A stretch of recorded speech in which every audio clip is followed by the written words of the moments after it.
Korupsi bukan sekedar pelanggaran, tetapi juga pengkhianatan terhadap kepercayaan masyarakat.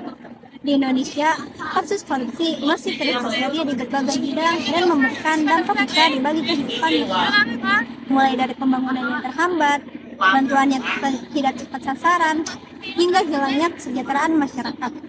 Lalu, apa sebenarnya yang menjadi faktor penyebab korupsi masih terus terjadi di negara ini?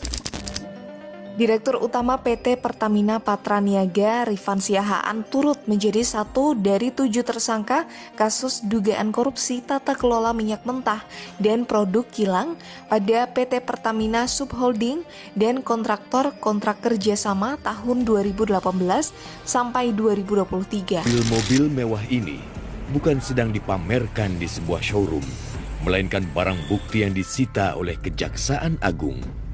7 unit mobil mewah ini dimiliki oleh pengusaha Harvey Muiz yang kini sudah berstatus tersangka kasus korupsi tata niaga PT Timah periode 2015 hingga 2022. Diduga praktik ilegal ini berlangsung berkat lobi-lobi sejumlah pengusaha timah di Bangka Belitung hingga berdampak kerugian negara sebesar 300 triliun rupiah.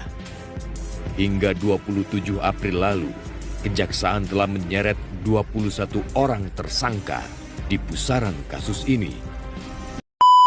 Korupsi merupakan tindakan penyalahgunaan kekuasaan atau jabatan untuk keuntungan pribadi maupun kelompok. Korupsi menjadi masalah serius karena dapat merugikan negara, menghambat pembangunan, dan menurunkan kepercayaan masyarakat. Korupsi terjadi karena beberapa faktor utama, yaitu rendahnya integritas individu, tekanan ekonomi, lemahnya pengawasan dan birokrasi, penyalahgunaan kekuasaan politik, penegakan hukum yang kurang tegas, serta budaya masyarakat yang menganggap korupsi sebagai hal biasa. Faktor-faktor tersebut membuat seseorang memiliki kesempatan dan dorongan untuk melakukan tindak korupsi. Korupsi masih menjadi masalah serius di Indonesia. Hampir setiap tahun, kasus korupsi terus terungkap, mulai dari penyalahgunaan dana bantuan, suap, hingga penggelapan anggaran negara. Tindakan ini tidak hanya merugikan keuangan negara, tetapi juga menghambat pembangunan dan kesejahteraan masyarakat. Akibat korupsi, dana yang seharusnya digunakan untuk pendidikan, kesehatan, dan pembangunan justru dipakai untuk kepentingan pribadi. Hal ini membuat masyarakat kehilangan kepercayaan terhadap para pejabat dan lembaga pemerintah. Menurut Anda, apa faktor utama yang mendorong seseorang melakukan korupsi dalam suatu lembaga? Menurut saya, korupsi terjadi karena adanya kesempatan serta lemahnya pengawasan terhadap individu maupun kelompok yang membuat mereka semakin berani untuk berbuat korupsi. Menurut Anda, bagaimana peran budaya organisasi dalam memungkinkan atau mencegah terjadinya korupsi? Budaya organisasi memungkinkan terjadinya korupsi ketika budaya tersebut menyimpang dari norma yang ada, seperti menormalisasikan loyalitas terhadap atasan dan teman itu di atas kebenaran. Jadi ketika ada atasan teman yang bersih, tidak melaporkan, malah dinormalisasikan. Dan budaya organisasi juga bisa mencegah terjadinya korupsi ketika budaya tersebut aman gitu. Seperti melaporkan atasan atau teman yang korupsi itu dianggapnya heroik, bukan sebagai pengkhianat. Pertanyaan yang pertama mungkin bagaimana gitu loh pengaruh kekuasaan atau jabatan terhadap kecenderungan seorang melakukan korupsi? Baik, kalau menurut saya mungkin ketika seseorang sudah dikasih jabatan yang sangat tinggi seperti misal bos besar atau misal di lingkungan pemerintahan, jikalau sudah tersangkut pautan dengan korupsi, tidak melihat dari segi jabatannya. Kenapa? Karena dengan adanya masalah korupsi, semua orang juga bisa tergiur akan nilai yang dimilikinya seperti itu. Alasan utama seseorang melakukan korupsi adalah adanya peluang yang muncul akibat lemahnya sistem pengawasan, kegagalan sistem, dinilai jauh lebih berpengaruh dalam menciptakan kesempatan korupsi dibandingkan dengan faktor integritas perorangan. Sehingga transparansi informasi finansial menjadi sarana pengawasan yang paling efisien untuk memperkecil peluang praktik tersebut.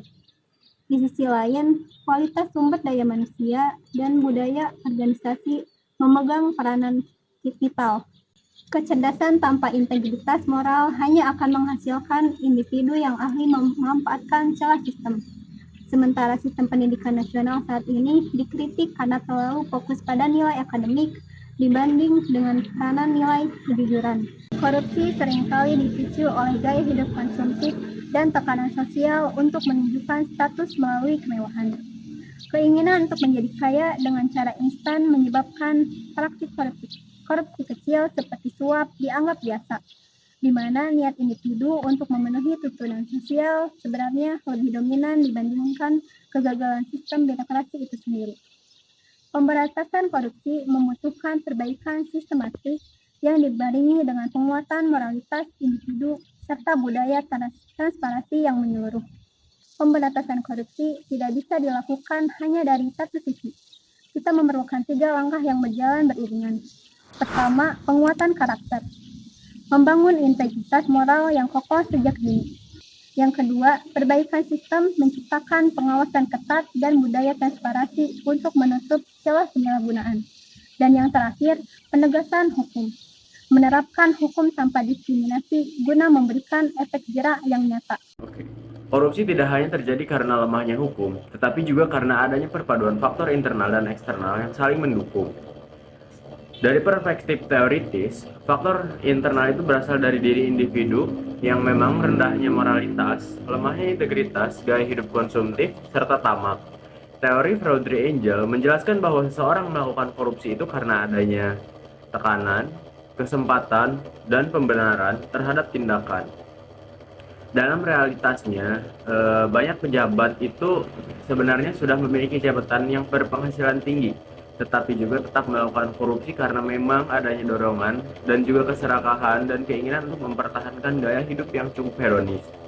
Sementara itu, faktor eksternal berkaitan dengan lingkungan sosial politik dan kelembagaan, lemahnya pengawasan, serta budaya nepotisme yang sudah ada sejak terdahulu, sistem birokrasi yang memang kurang tegas dan tidak transparan, hingga penegakan hukum yang tidak konsisten menjadi penyebab utama korupsi terus berulang. Secara teori korupsi akan tumbuh subur ketika peluang terbuka dan resiko hukuman rendah.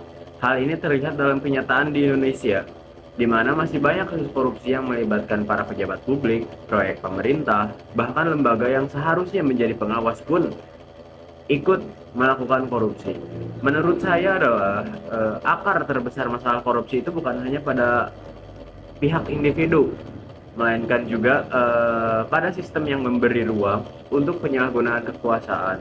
Karena itu, pemberantasan korupsi tidak cukup hanya dengan hukuman berat, melainkan harus disertai pendidikan berkarakter, transparansi birokrasi, penguatan pengawasan, serta budaya anti korupsi yang sudah diterapkan dimulai dari lingkungan keluarga dan pendidikan.